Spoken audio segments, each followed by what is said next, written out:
ಕರ್ನಾಟಕ ಸರ್ಕಾರ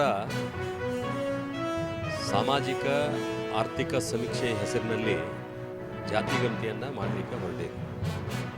ಬಹುಶಃ ಜಾತಿಗಣತಿಯನ್ನು ಮಾಡ್ತಕ್ಕಂಥ ವ್ಯವಸ್ಥೆ ಕೇಂದ್ರ ಸರ್ಕಾರಕ್ಕೆ ಮಾತ್ರ ಇದೆ ಆ ಅವಕಾಶ,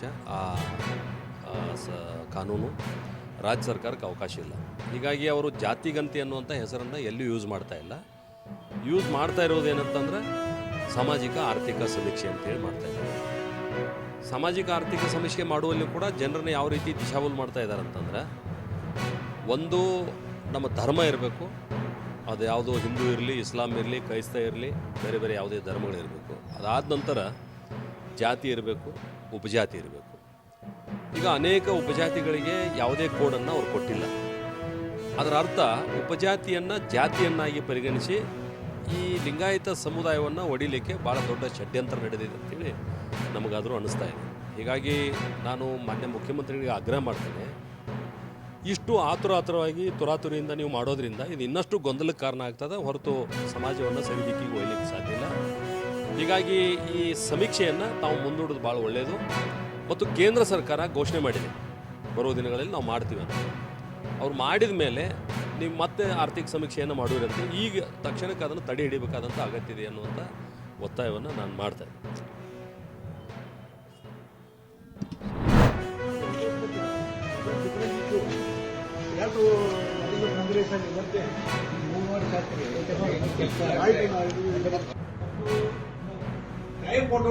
ಯಾಕಾಗಿಲ್ಲ? ಕೇಂದ್ರ ಸರ್ಕಾರದ ಯೋಜನೆ ಇತ್ತು, ಮೋದಿಯವರು ಎಷ್ಟು ನಾವು ಕಂಪ್ಲೇಂಟ್ ಕೊಟ್ಟರೆ ಏನಾಗುತ್ತೆ?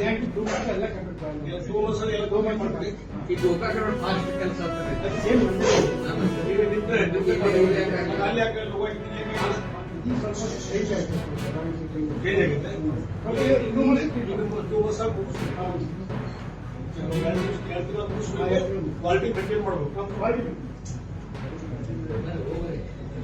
ಕೂಡ ಅದನ್ನ ಸ್ವಲ್ಪ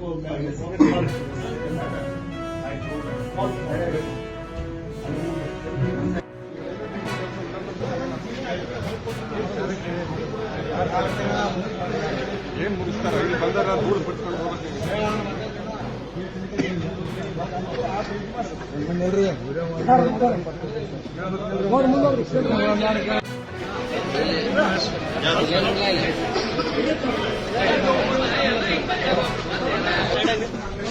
ಪ್ಲಾಟ್ಫಾರ್ಮ್ ಆಯ್ತು ನೋಡು.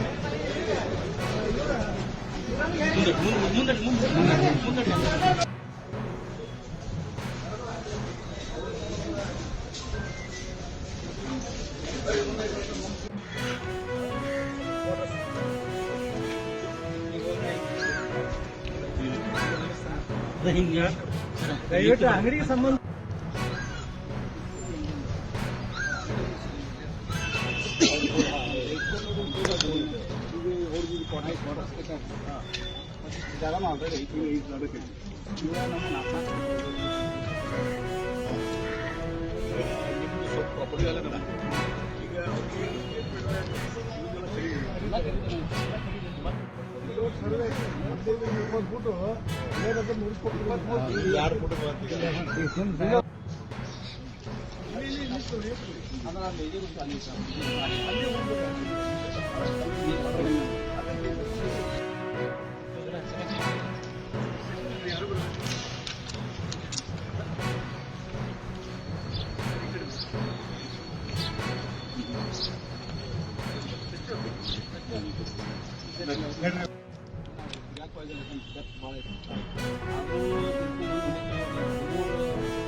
ಮುಂಚೆ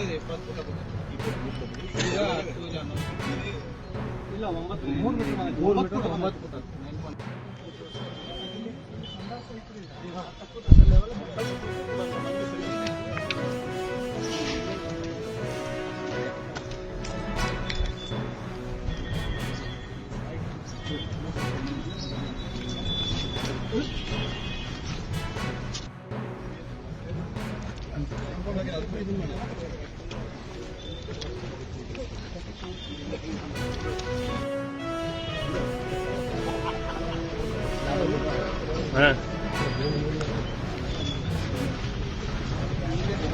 9